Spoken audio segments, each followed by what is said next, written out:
very good afternoon to the guests and attendees from United Kingdom and abroad.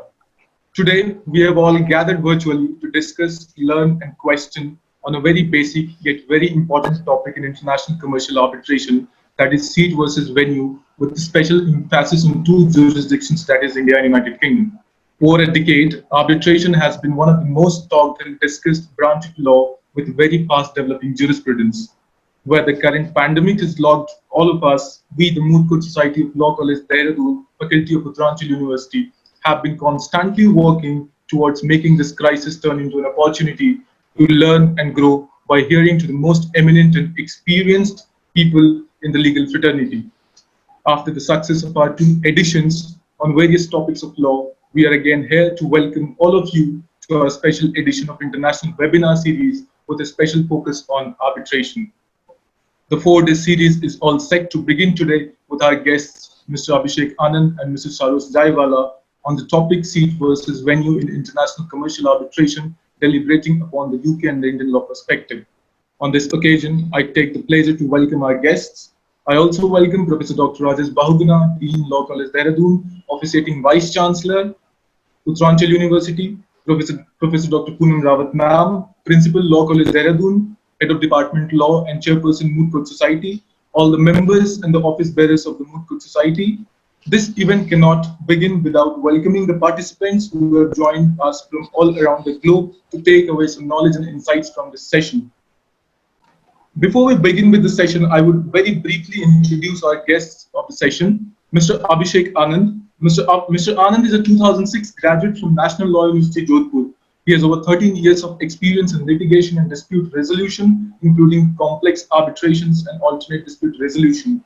His area of specialization covers investment laws, arbitration, environmental laws, energy and mining laws, data regulation, white-collar crimes, and all forms of taxes.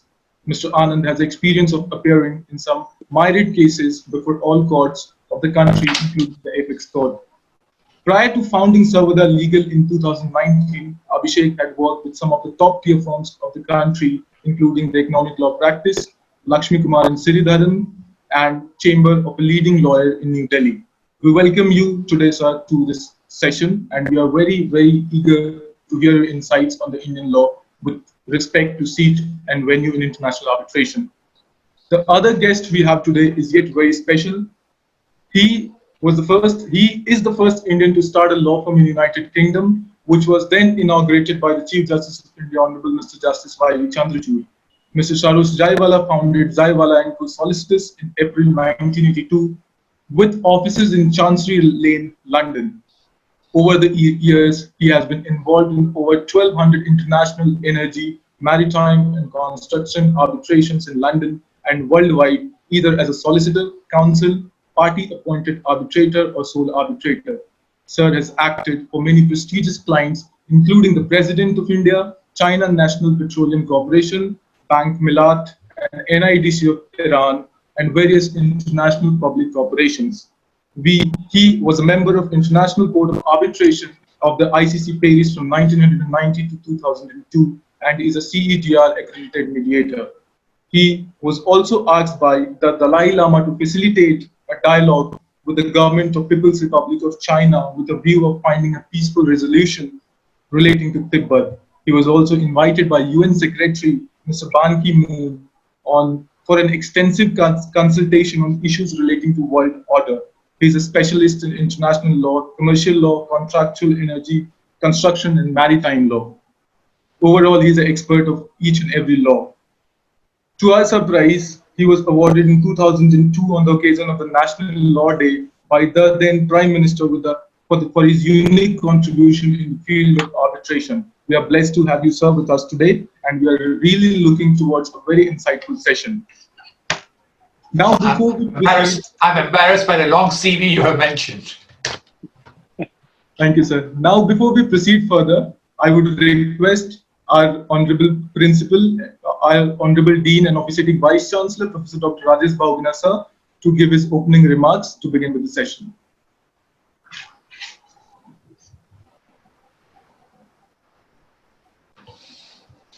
Sir, you're muted. I can't hear. Professor Dr. Rajesh Bahuguna, sir, you're muted. Thank you, Rahul. On the occasion of this lecture series on the topic of International Commercial Arbitration, today's keynote speaker, Mr. Sarosh Zaiwalla and Mr. Abhishek Anand, Principal of Law College Dehradun, Professor Poonam Rawat, President, Secretary, and all the office bearer of Moot Court Society of Law College Dehradun, Faculty of Uttaranchal University, Organizing Committee, Ms. Anand, Mr. Rahul Kumar, and their entire team, and participants from this university and all other universities in India and abroad. I wish to convey my greetings to all of you. I am also taking this privilege to welcome you all on the behalf of Moot Court Society of Law College Dehradun, on the behalf of Uttaranchal University family, and particularly in Devbhumi of Uttarakhand. You all are welcome here. Ladies and gentlemen, Moot Court Society of Law College Dehradun is as old as the college itself. Since last 18 years, Moot Court Society of Law College Dehradun is not only organizing national level moot court competitions, but they have planned and they have been organizing special lectures from the eminent jurists, law firms experts, and scholars, professors. During this period, they have decided to organize some of the lectures on the topic which are either not directly discussed in the classroom, or the topic needed expertise knowledge or practical knowledge to be imparted by the experts who have been dealing with these topics. And today's topic, International Commercial Arbitration, is such a topic. I understand very few topics or very few issues are so contemporary as the topic International Commercial Arbitration. As now entire world is looking towards the alternate dispute resolution system, and we are discussing this topic at a juncture when Prime Minister of this great country announced and wished that India should be hub for the arbitration. So, with this remark, the topic becomes more relevant and important. So, I will not be taking much of the time. Once again, I welcome Mr. Sarosh Zaiwalla. You are welcome on behalf of Uttaranchal University, and Mr. Abhishek Anand. You are also welcome on the behalf of Uttaranchal University. And at last, I would like to congratulate and appreciate the efforts of Moot Court Society and I wish them, they have engaged, they have committed so strong speakers. My all the blessings are with you. God bless you, Anna team, and Chairperson Dr. Poonam Rawat. Thank you. Thank you so much. Over to Rahul. Thank you so much for your kind words and opening remarks, sir. Now, without much ado, I request Mr. Anand to take over the session from here and give his insights on the Indian perspective of the topic. Thank you, Rahul. Professor Dr. Rajesh Bahuguna, Vice Chancellor. Madam Professor Dr. Poonam Rawat, Principal of Law College Dehradun. My senior learned co-panelist, Mr. Sarosh Zaiwalla. All the professors of the university. All the office bearers of the Moot Court Society. And all dear listeners. I am extremely thankful to the Law College Dehradun for providing me this opportunity to be the part of their 1 week arbitration fest, if I may say so, wherein during the lockdown, they are interested in discussing the facets of law of arbitration. And the topic which has been given to me is seat versus venue in international commercial arbitration. Although a request has also come to me to speak something about the domestic law as well. So typically I have been allotted 30 minutes to speak on the topic roughly. And I'll try to adhere to the time, and therefore let me directly come to the topic.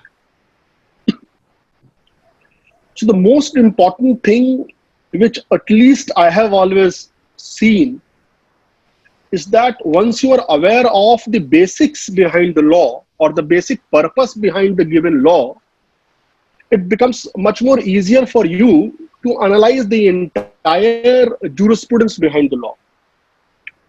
So it is my understanding, and you will find it time and again, it is being reiterated by the judgment of the Honorable High Courts and the Honorable Supreme Court, that the very basis of the arbitration law, and I believe there is consensus world over on this topic, subject to correction by my learned senior friend and co-panelist, the cornerstone is party autonomy.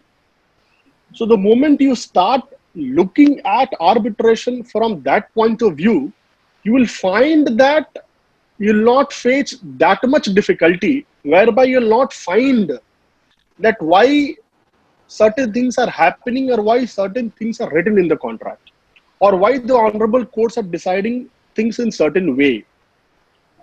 But there's a rider, and that rider flows from the national laws, and that is well recognized under all the international background documents such as model law, that this party autonomy is generally circumscribed by something which is known as non-derogatory provisions, or those provisions which are very basic in nature. So that particular framework flows from the national law, subject to that one limitation, if you can say so. There is a party autonomy, and that what decides about the arbitration agreement. And there is another important point to be noted here is that party autonomy, yes, certain non-derogable provision, yes, and then third part is the court are, that is to say the national courts are supposed to play a supportive role. So they need not intervene in the process of arbitration unless it is required. So this is the third important point to be taken note of. Now, before coming to the topic vis-a-vis the Indian experience, it would be appropriate generally to note that when you're talking about international arbitration, and since our topic is seat versus venue, therefore we'll come down to the agreement. There are 4 or 5 things, or the 4 or 5 points which will come in the life of any international, any contract wherein the arbitration clause is there, dispute resolution through arbitration is there. And these 4 or 5 principles becomes these 4 or 5 points becomes very important if seen from the point of view of international commercial arbitration, because these 4 or 5 points will give you the interaction of various laws. And these 4 or 5 points are: one is generally called as proper law of the contract, sometimes also called as substantive law of the contract, the applicable law, the governing law, etc. This is the first point. Second point is, one point need to be noted. You must all be aware of the fact that yes, generally the arbitration clause is part of the contract in its entirety, but this is always seen to have a separate existence. Now, from that point of view, the law governing the arbitration agreement also becomes important. Now, the third thing which would be more relevant for our topic for discussion is the law governing the arbitration proceedings, which is typically stated to be lex arbitri, curial law, etc., etc. So the fourth and the fifth point is other non-binding guidelines are there, and then law governing recognition and enforcement. So we are not concerned with last 2 points. So you will be seeing the interaction between first 3 points generally. So what is the first 3 points? Just to repeat, one is the proper law of the contract, law governing the arbitration agreement, that is on the notion or the understanding that arbitration clause of the arbitration agreement has a separate existence. And third is the law governing the arbitration, that is proceedings before the arbitral tribunal, which is also known as lex arbitri or the curial law. Now, the most important thing to be noted, and when I'm saying, please remember the first discussion which we started, that all depends upon the party autonomy. So it is quite possible you will find on a given arbitration agreement, when you're talking about point number 1, 2, and 3, on a given situation, you may find that for point number 1, 2, and 3, the party might have provided for 3 different laws. Only thing to be reminded here is this, that we are talking about the possibility, not about how practical such a contract or such an arbitration clause would be. That is a separate issue altogether. But so therefore, it is quite possible that you may find that the contract would say, take for example, that the proper law of the contract would be the law of place X, and the law governing the arbitration agreement would be the law of place Y. Law governing the proceedings of the arbitral tribunal typically could be stated to be any other, say place Z. So all this possibility do exist because of the inherent concept flowing from the arbitration of party autonomy. Now, once we come to point number 3, that is law governing the arbitral proceedings, there enough of the theoretical and practical literature available worldwide which says that it must, or generally it should, relate to the law of the seat or the place. So let me repeat it once again for the sake of clarity. What happens naturally when you see the parties in international commercial arbitration, and that may be true to a certain extent for domestic also, when we'll come to that later, will tend to choose for a neutral place, a neutral venue. That is to say, it is quite possible that they would not like to put the place of arbitration at a place where either of the party belong, or the place where contract is getting executed about which the dispute is there. So they may like to go to a neutral place. So the moment that happens, a general acceptance is there by and large that it is always appropriate to link the law governing the arbitration proceedings to the place where it is taking place. This is typically known as the territorial theory or the seat theory. If you see the model law, you will find that those indications in model law. You may find those indications in the rules of LCIA. So those you will find the indications are given that they are recognizing the theory or the concept of seat or a territorial principle. It is a well accepted practice. Now there are certain other theories also, typically in French law, wherein they typically in certain sense they say that let it be left floating and be determined in accordance with enforcement. But yes, this is also one of the well accepted position, and this has its own merits.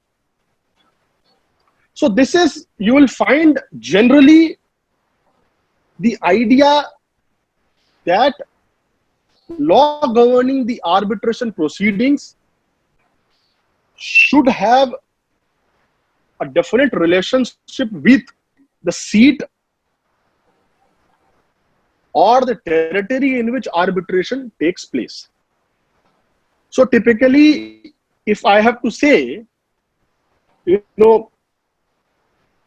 by way of formulation, then we use the word lex arbitri for the law governing the arbitration. So typically the lex arbitri will become locus arbitri. That is to say, the law of the locus, that is the place or the seat, generally the law governing the arbitration proceedings.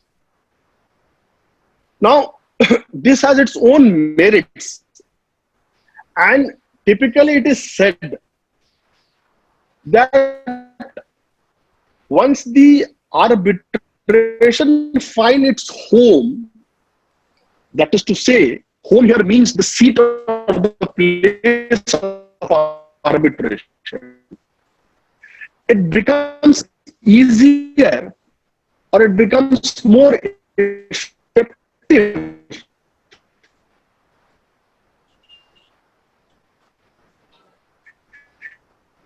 in a sense that the court in the seat will have the jurisdiction over the arbitration with the challenge of, typically you'll keep that in autonomy, certain restrictions, court to have a supervisory role. Three important points. One is substantive law of contract, the law of arbitration agreement itself, because of the understanding that it is different from the contract, separate existence. And the third is that the law governing the arbitration agreement the law governing the arbitration process, which is known as lex arbitrium curial law, has a definite relationship with the seat or the territory in which arbitration takes place, and established practice is there. So far we have covered the basic part of it, saying that for our purposes of discussion, the law of arbitration proceedings have a definite relationship with the seat or the place where it is taking place. Now, with this small background, let me directly come to the Indian position. And in Indian position also, in India, we accept the principle of territoriality, and it has been given due recognition. And instead of directly going on a judgment, I'll just simply let you know that the most important judgment in this field, that is Balco, if you may refer to para 123, 124 of the SCC citation, you'll find the concept flowing from there that yes, we accept or we have given due recognition to the principle of territoriality. So here also things are territorial in nature. Now, although it is not related directly to the Indian law, and I'm sure my learned co-panelist will cover this, but as I said earlier, that the possibility do exist that the contract will say, or the contract may say, that the place or a seat of arbitration, say for example, would be Kuala Lumpur. The substantive law of a contract, say, would be Indian law, and the procedural law, say, maybe a English law or a law of a state in New York or something like that. So all those possibilities do exist, but that creates a difficulty, and that difficulty is that in case of a dispute, typically, the courts at the seat or the place where arbitration is taking place have a supervisory role. So when you say they have a supervisory role, their role is, say, would be in the area of passing interim orders, some kind of support in taking evidence. I'm just giving some examples. So typically, when that thing happens, the difficulty would be, should I approach the court in Kuala Lumpur because the seat of arbitration is Kuala Lumpur, or should I approach the English court because the procedural law or the lex arbitri I have written in my contract to be English law. So typically those kinds of a cumbersome situation may arise. So typically, to borrow from the advice from the celebrated book Redfern and Hunter on arbitration, so this kind of complexity should be avoided. And typically, let's go by the understanding, or it is better to have understanding that the seat or the place of arbitration becomes the law governing the arbitration proceedings. And just for the information, I'm not going to discuss this case, but this is coming from English law. There will be a Peruvian insurance case which will be discussing more in detail the problem which it may pose or difficulty it may pose.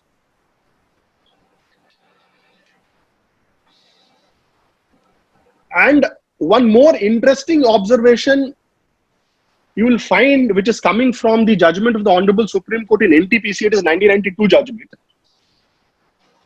wherein the Honorable Court,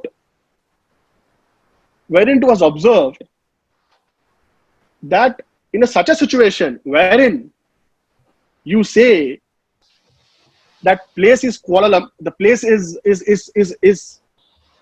at jurisdiction X or Kuala Lumpur, and the procedural law or lex arbitrii would be of, say, England, then if it has to be seen from point of view of Indian context, then one way of reconciling this difficulty would be that you will be following the procedure of place Y so long as it is not in conflict with some mandatory provisions of place X where the arbitration is physically taking place.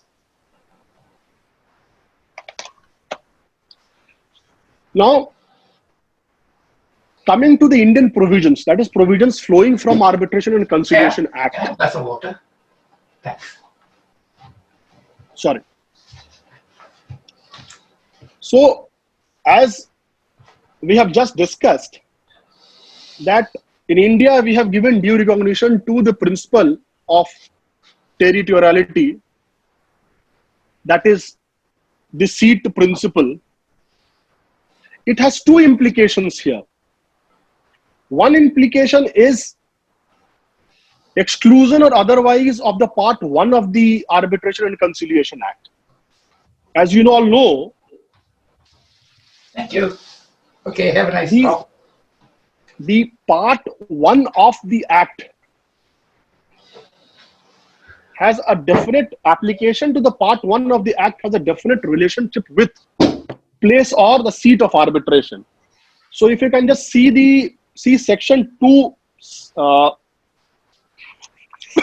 sorry, 2.2 of the Arbitration and Conciliation Act of 1996, the Indian Act, it simply reads, this part shall apply where the place of arbitration is in India. So this is another reason to reason for saying that why we have accepted the seat principle or the territorial link principle. So the cases which has reached to the honorable courts in India,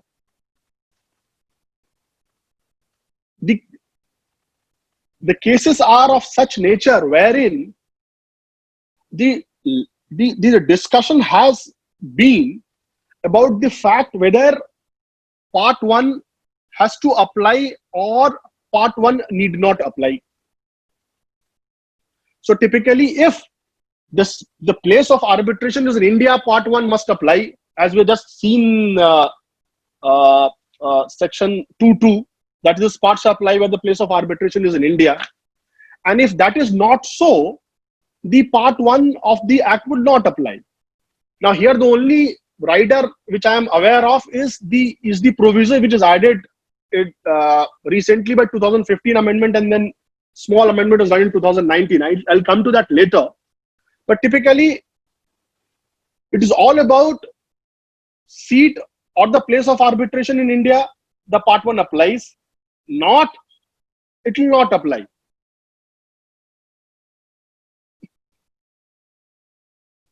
Now, in that context, it is important to look into 2-3 developments, although they are not new, but just to once again, it will be beneficial for all of us just to go through them once again. 2-3 development which has taken place in India. So typically, you all know the important judgment of Bhatia International, a matter arising under section 9 of the, in relation to section 9 of the Arbitration and Conciliation Act. And when the judgment reached to the Honorable Supreme Court took the view that no, even when the seat or venue has been decided to be in Paris, part 1 will apply. One rider which was added by the Honorable Court is that unless the contract expressly or by implication has not excluded the application of it. Now, this was followed in various judgments, but then another important judgment would be Venture Global, which applied the same principle to Section 34 proceedings also. And then came the host of judgments by the Honorable Supreme Court and also by the Honorable High Courts, which started applying the theory of implied exclusion, because we have just seen that the Bhatia International says that yes, Part 1 will apply, but unless and until, exception was also provided, and that exception was express or implied exclusion. So the court started looking at the contract, read the contract as a whole, and started seeing that whether I can read or somebody can read express or implied exclusions. So typically, if you recall, when the discussion started, we discussed about point number 2. I'm just giving one example. That is the law governing the arbitration agreement itself. So consider a situation that a contract provided for a substantive law. It has not provided for law governing the arbitration agreement itself. It has not provided for seat or a venue. It has not provided for the third situation also. And we have to come to the conclusion, where should we go? Or consider a second situation, it provides, simply says, venue is Kuala Lumpur, not the place. And in that situation, where there's implied or express exclusions. Now, so those kind of confusions was prevailing at that point of time. And then comes the most important and celebrated judgment of Balco. So Balco made one thing very clear, that for Part 1 to apply, the place of arbitration has to be in India.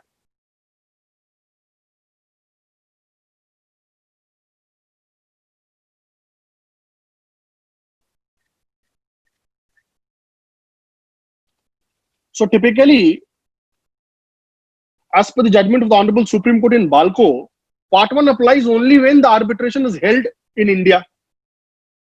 And one more important point is flowing from there, but that is more important for the discussion on domestic side of the issue, wherein the court said that the court in whose jurisdiction the arbitration is taking place will ultimately exercise the jurisdiction. I'll come to it later, but I just pointed it out. There's two important things. One is that the interpretation of 2.2 was given as it is. That is, Part 1 will apply. Sorry. So I've started the video on the request. I hope the voice is clear. So I was on Balco. Point number 1 is that Balco has overruled Bhatia International, sorry. And the important point which has been laid down is that Part 1 of the Act would apply only when the seat is in India or the place of arbitration in India. So therefore, one thing has been made clear, that whenever you can show from the contract that the place of arbitration is not in India, even if you say that, and I'm repeating it, even if you say that lex arbitri is Indian law, but place or the seat is not in India, the Part 1 will not apply. Part 1 may not apply. So that fact was made very clear. Now, I believe I should rush to that is the Law Commission, because I am eating at the time of my learned senior. So now you will find that a provision has been added to 2.2 of the Indian Act, So that is to take care of a certain situation. So even if it is a foreign seated arbitration, but for certain limited purposes, say the purpose would be given there, that would be interim relief, second would be in relation to taking evidence, etc. That exception has been created on the basis of the report of the Law Commission of India, that is 246th Law Commission report. Now, the most important point which I have not covered so far, and that is a topic, and I should not do that, that the distinction between seat, place, and venue. That is the topic itself. So, if I may say that if you look at the section 20 of the Indian Act, you will find that the word used there is place. If I am not incorrect, let's look at the section 20. Yes, so it's talking about place. So if you look at subsection 1 and subsection 2, it is typically the word place referred to there is nothing but the seat. That's the seat of arbitration. And if you look at subsection 3, again talks about the place, but that is nothing but a venue of the arbitration. So what is the actual difference? So actual difference is nothing great. And the difference is this. When we talk about the seat of the place of arbitration, it is talk about a juridical seat. And the venue of arbitration is nothing but matter of convenience, where for the sake of convenience, for the reason that site visit, recording of evidence, or so many other situations that may arise, the parties find that, or the court or the tribunal finds that let some of the arbitration be conducted there. So that is what is typically seen as the difference between place and the venue.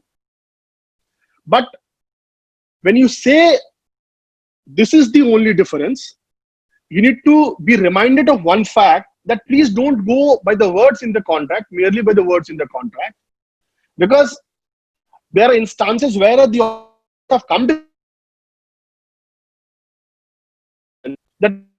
that no place or the seat has been mentioned, but only venue has been mentioned. So after reading the contract, the courts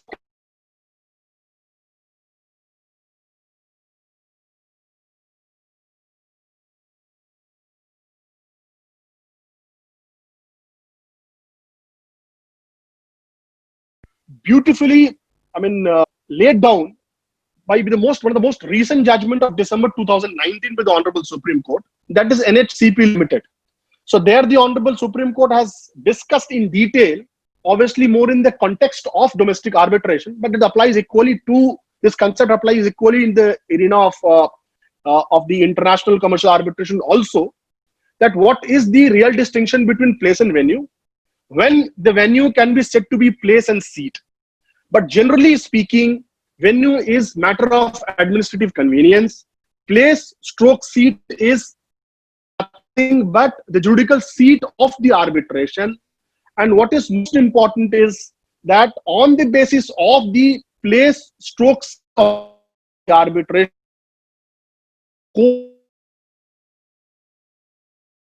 is a role to play, which is very important. Now,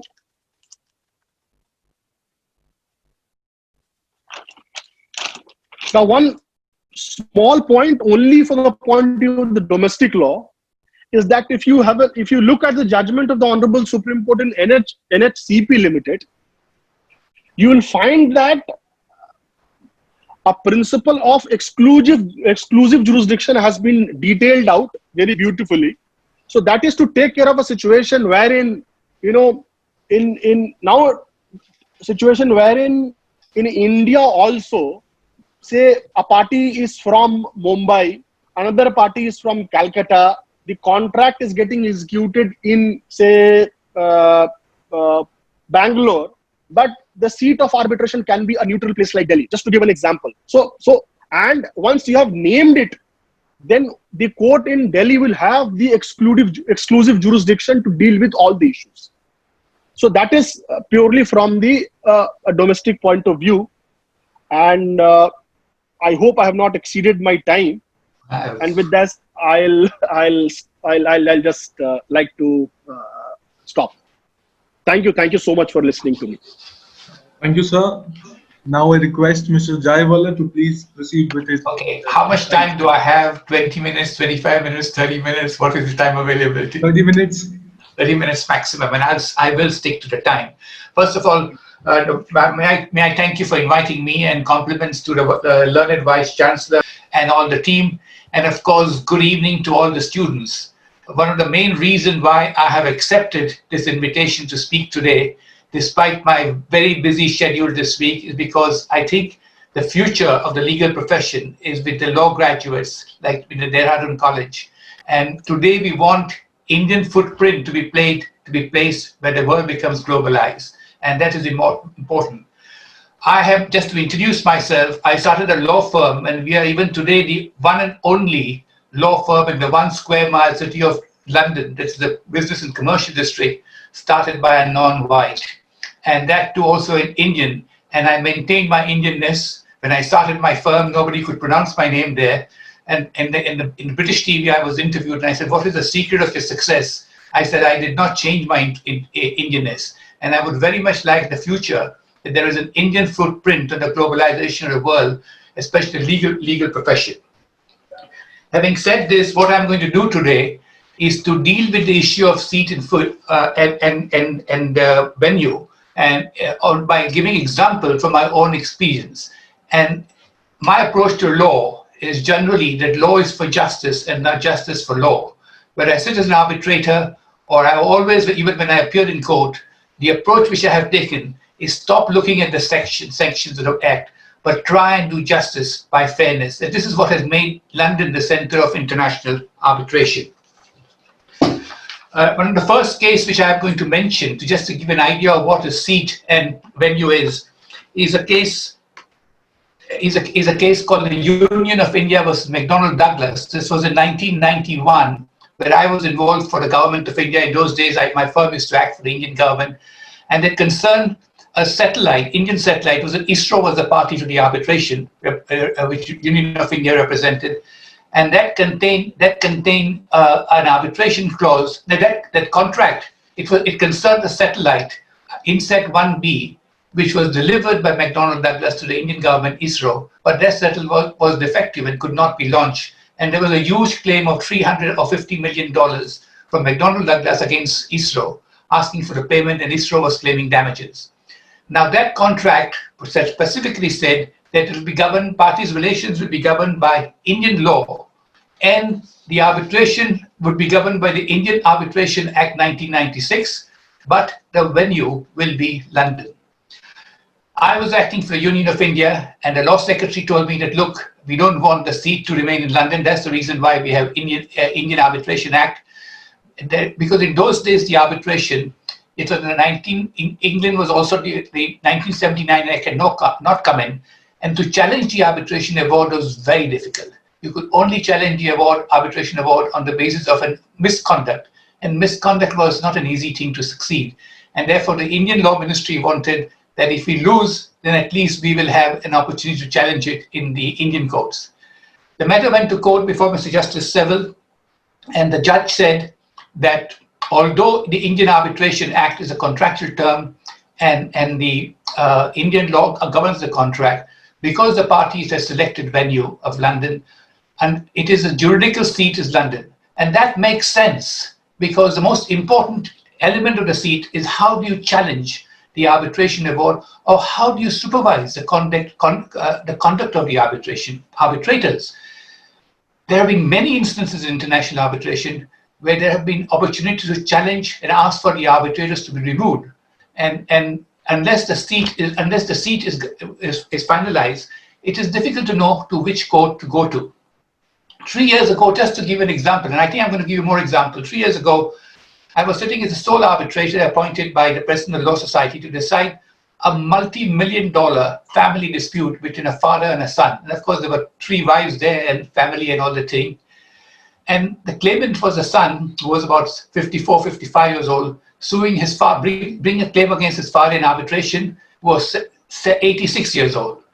And the defendant, the respondent, told me when I made the order that I can't attend the hearing in London. Now, the seat was London. I then decided on my own that I must shift a seat to Tel Aviv in Israel, and we sat in Israel. There was a concern whether I had the jurisdiction to change the venue because they provided London.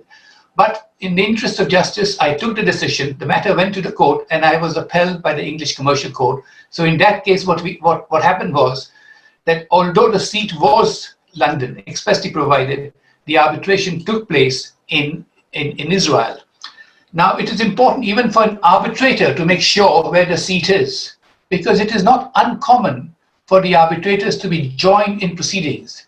And in the international arbitration, there have been so many challenges. I was representing India's seat in the International Court of Arbitration for 12 years. And there were so many issues where the arbitrators had misdirected, lots of issues against the arbitrators. And therefore, for me, it was also of concern that if the seat changes to Israel, if the parties don't like my avoid, they may join me as a party to the arbitration. So this is an example, the difference between seat, venue, and place. At the end of the day, it doesn't matter. What the court or parties would like to know, or the arbitration tribunal itself would like to know, is where is the juridical seat. The seat is only for the purpose of juridical importance, and that is for the supervision of the arbitration, and supervision includes during the arbitration process and even after the process. The Indian approach to arbitration had been slightly different because before the Arbitration Act, the new Arbitration Act came in, the arbitrators were not required to give reasons. When I was a student in India, the arbitrators just gave a reason, you give an award without a reason, so there was no challenge. But history has shown that there must be a layer of supervision on the arbitration, and I would always welcome it. Therefore, when the English Arbitration Act 1996, the importance was that there was a degree of supervision where an arbitrator's conduct could be challenged to make sure that the arbitration was conducted in a proper procedure. Now, that is the importance of the seat, and the seat is juridical. And I'm going to now very briefly take you, before I take you to some other cases by experience. For example, there's a recent Nigerian case which came up before the English court, which was an award of $6 billion against the Nigerian government by 3 eminent arbitrators. And in that case, the contract was governed by the Nigerian law. It also said Nigerian Arbitration Act to apply, but the venue or the seat was London. And they did not like the conduct of the arbitrators, and they wanted to challenge it. And they challenged it in the Nigerian court. And the Nigerian judge made an order restraining the arbitration, but the English Arbitration Tribunal said, no, you cannot do that. Matter went before the English court. The English court confirmed the arbitrator's decision, and the award was upheld. Now, I'm going to very briefly take you to the subject, which is the English Arbitration Act 1996. There's one general rule that the parties in England, the parties can choose whichever law they want on the contract. They can also choose the procedural law to be applied to the contract, but they cannot contract out of the application of certain provision of the Arbitration Act 1996. And that does make sense. Now, for example, the mandatory provisions are contained in Schedule 1 of the 1996 Acts. Now, what are the mandatory provisions and why is it there? Because Section 33 provides, which is not the mandatory provision, there's a general duty of the tribunal to act fairly. So if you have England as a venue, and if the arbitrator does not act fairly, the challenge or his removal is not made, say it was a Nigerian law or Indian law, but it has to come before an English judge. And that is also for the protection of the arbitrators. Because very often, when the parties do not like an arbitrator's ruling, and they come from a developing country, the next thing they go is to go to the court and get an injunction against the arbitrator. Of course, the arbitrator is to ignore an injunction because the injunction has no extraterritorial jurisdiction.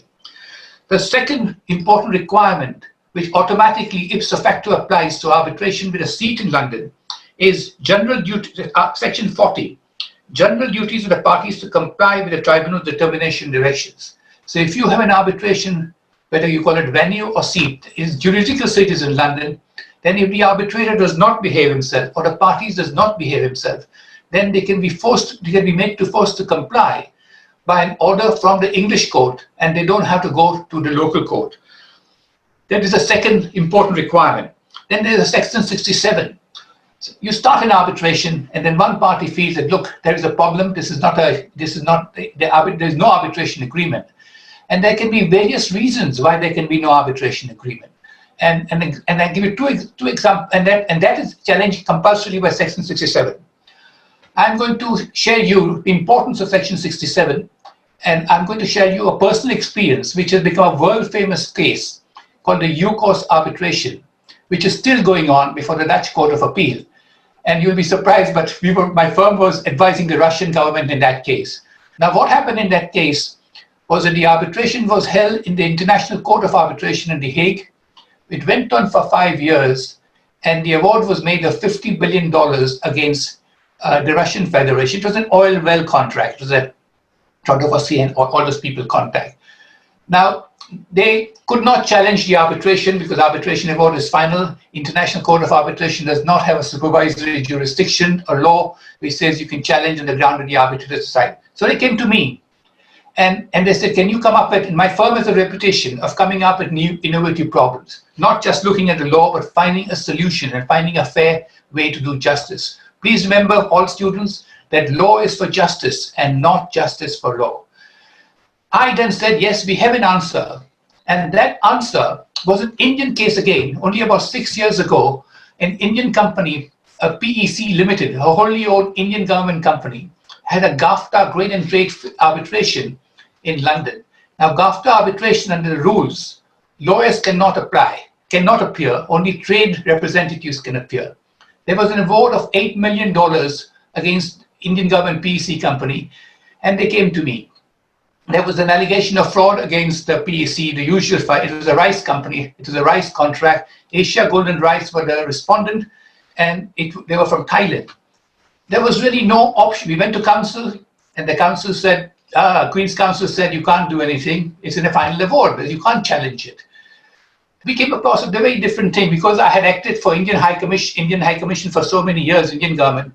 I knew that under Indian government rules, for a contract to be signed, it had to be signed by 2 directors and not by the chairman alone. I'm showing the link between the UCOS case and this PEC Indian case, which is very odd because only 2 days ago there was an article that the UCOS appeal, which is now before a Dutch Supreme Court, is dependent on this Indian case, PEC Limited of Delhi versus Asia Golden Rice.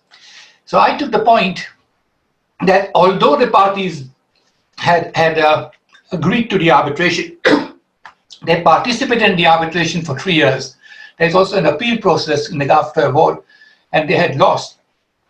There was no arbitration agreement. Now, which court does it go to? And I said, it is the English court to decide and not the Indian court or any other court to decide. And the matter went to court, and the way we argued was that there was no contract because although the chairman of PEC Limited had signed the contract, it was not a binding contract because there were not 2 signatures. It's a very technical point. This was an Indian law point, which we were fortunate to get it decided because the seat was in London. I produced the evidence of Soli Sorabji on Indian law. The other side brought Harish Salve. They were both cross-examined for 2 days, and the court found that there was no contract because although it provided for English arbitration, the contract had to be executed. Contract was signed and came into existence in the territory of the Republic of India, and it could not be a binding contract because there were 2 signatories was not there.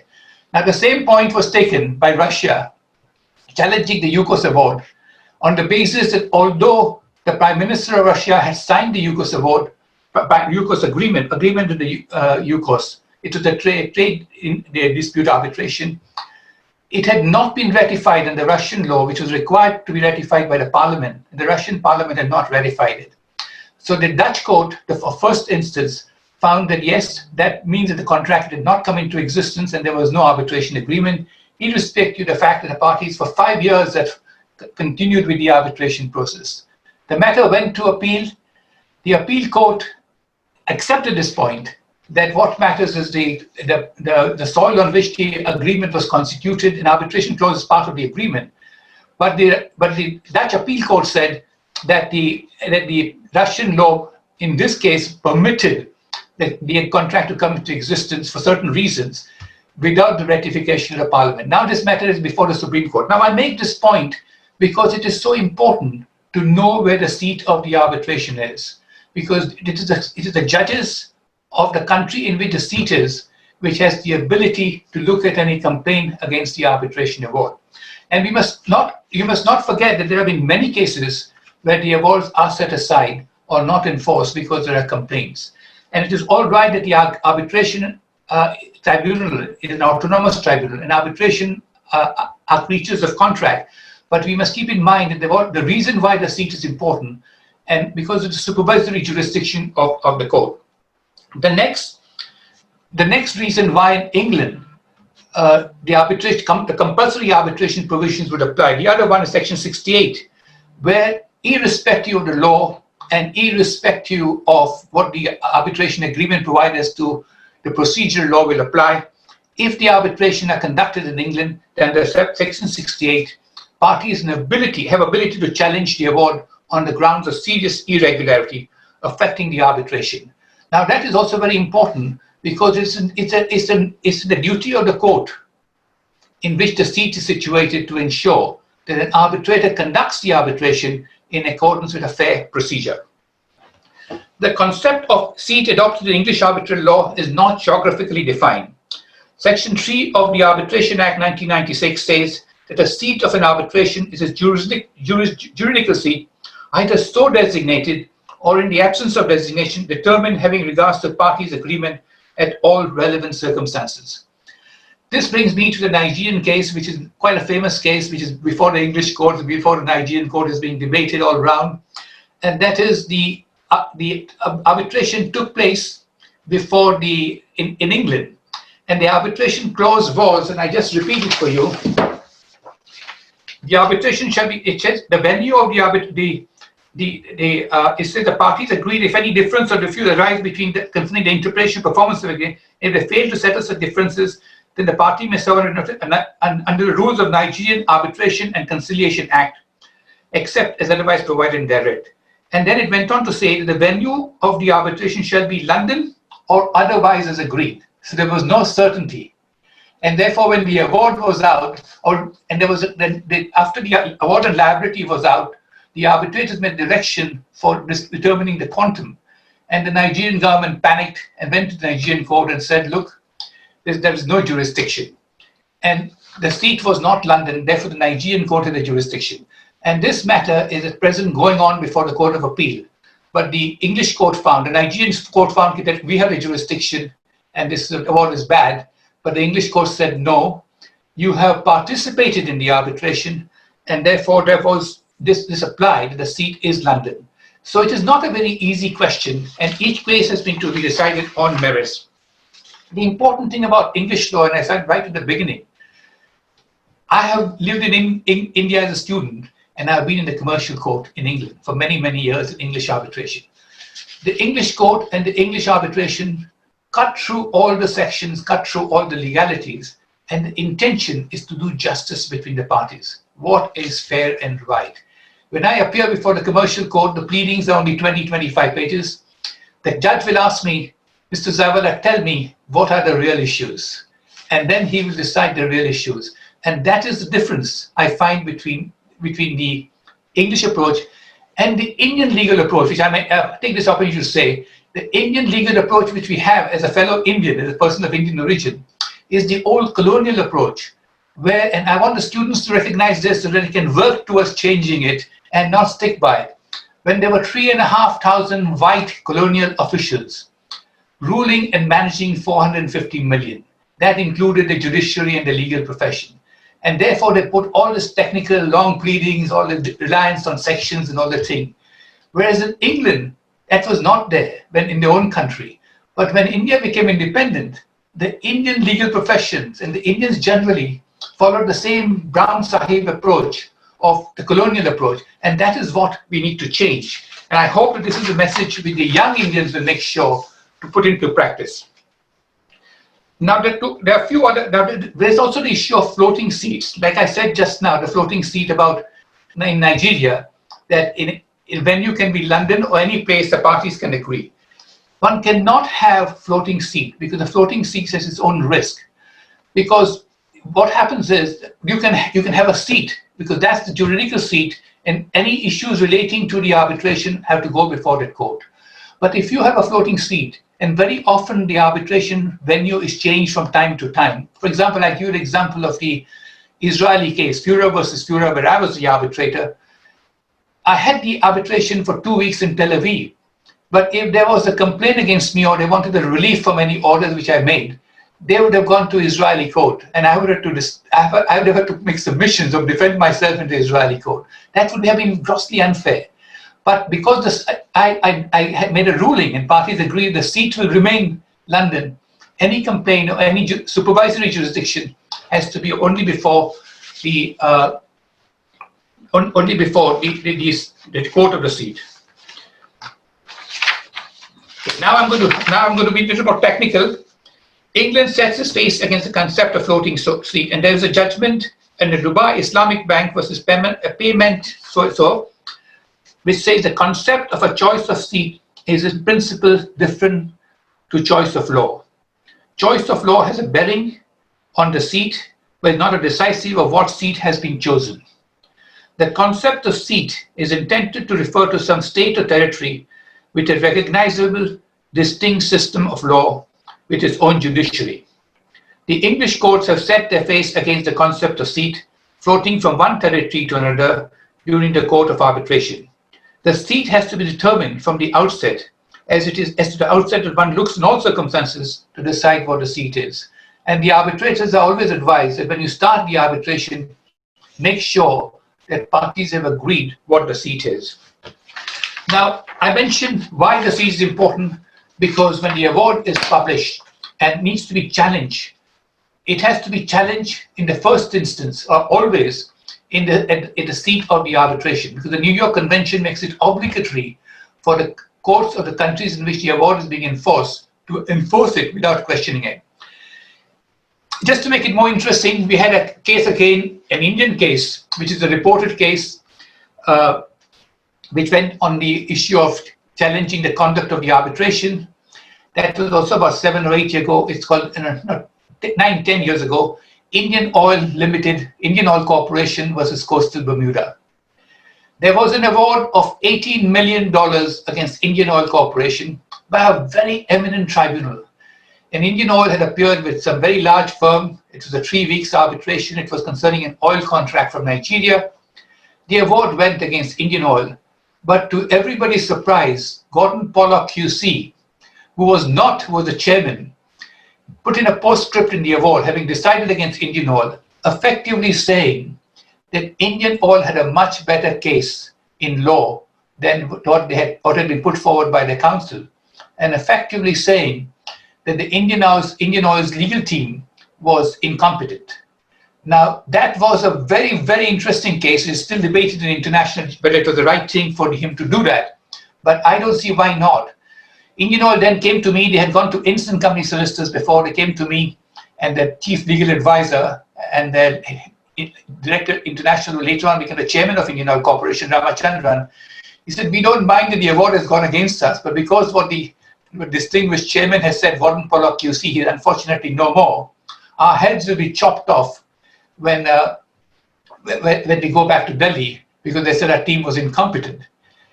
I came up with an issue that although the parties are not allowed to challenge the award, and parties had agreed in the 1979 Arbitration Act not to appeal, I took a different position altogether, and that is where I said justice for law is important. I took the position, and I made the application myself to the English court, that although the award is final, it is admittedly not based on the true legal analysis of the evidence, and therefore it would be against the interest of public, it would be contrary to English public policy for the English court to allow the judgment to be turned into court, which can be done, which is not based on the true legal analysis of the evidence. It came before Mr. Justice Evans. The hearing went on for 2 days, and the award was remitted. Now, there again, if it was any other court, it couldn't have come to the English court.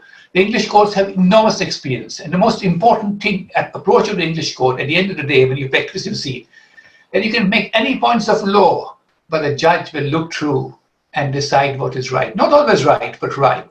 And I say this out of joy I'm addressing the Indian students, that an Indian law firm can handle this. This week we had a judgment against us, but in a very interesting case where an Indian firm was instructed, the client, Central Bank of Venezuela, transferred the case from a very big firm, Stephenson Harwood, and came to us because they had gold worth euro 1.75 billion in the Bank of England deposited, government of Venezuela, and they want the gold back to sell and to provide to buy medical equipment for a coronavirus pandemic. But Central Bank of England said no, because my President Trump and my government does not recognize President Maduro of Venezuela, but they recognize the interim self-appointed President Guaido. Now, we lost, but we took all the points and we're going to appeal. And as I'm talking to the student, the message I'm sending to the student, that all of you have got enormous opportunity now in today's world, which is much more diverse than when I started. When I started in England, it was completely different. To be a brown skin was a big downside, but now that is gone. So all of you have an opportunity to bring the Indian flag to international. But for that, the most important thing which you must keep in mind is the integrity, honesty, and silent courage. And don't worry whether you are rich or poor. You have the ability, if you believe that you're going to do well, but be practical and never compromise your integrity. As a lawyer, never ever tell lies on behalf of a client. For me, the reason why they respect me, when a client comes to me, I say, if I find that he's not telling the truth, I will refuse it. Last year, I had a client from Iran. By the way, we also acted for Iran in one of the biggest case in the English court for the Bank Malad, and I will come to that to share my experience.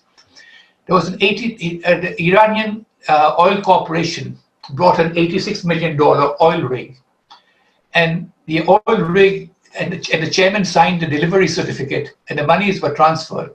Sometime later, the Iranian oil corporation found that the oil rig was non-existent. It had been sold somewhere in South America. And the client, and they brought an injunction against restraining the assets by the English court. And they came to me.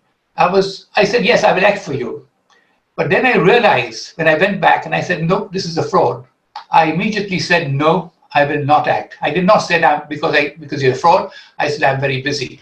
So the message which I will give to the young students who are going to be lawyers in the future, it is wrong to believe that a lawyer has to lie.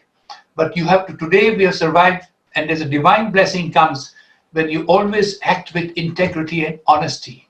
And a silent courage. And when you act with integrity and silent courage, sooner or later you succeed. So with that, my friend, best wishes. And I hope that all of you young students will do well. And also to the professors and the Vice Chancellor for giving me the opportunity to share my experience of being the first Indian law firm in the city of London. Thank you. Thank you so much, sir. Thank you so much for your insights on the topic. We really had a good time. Now I'll be putting some questions to the panelists that we have received from our attendees. The first one requires both of you to give your insights on it, being that what if the venue is decided but the seat is not decided? Then on what principle will the court construe the seat? What is the law with this respect in India and UK? Can I start with the UK? Yeah, please. If the venue is in England, then whether it is you call it a venue or seat, certain provision of the English Arbitration Act will apply, irrespective of the parties that contracted a foreign law, say Indian law, and also contracted for Indian Arbitration Act to apply. Because there are compulsory provisions which I just mentioned for the sake of fairness, to tribunal to act fairly, and that is so. So I think that the difference in effect is very slight. The party can say venue, but the court has to look into all the facts. Where is the arbitration take place? And that is important. Especially as London is concerned, if the tribunal is sitting in London, tribunal can apply the Overseas Arbitration Act for procedure matter like time for service of defense, service of points of claim. But the certain sections, certain provisions are mandatory. So it makes no difference at all in English and in England.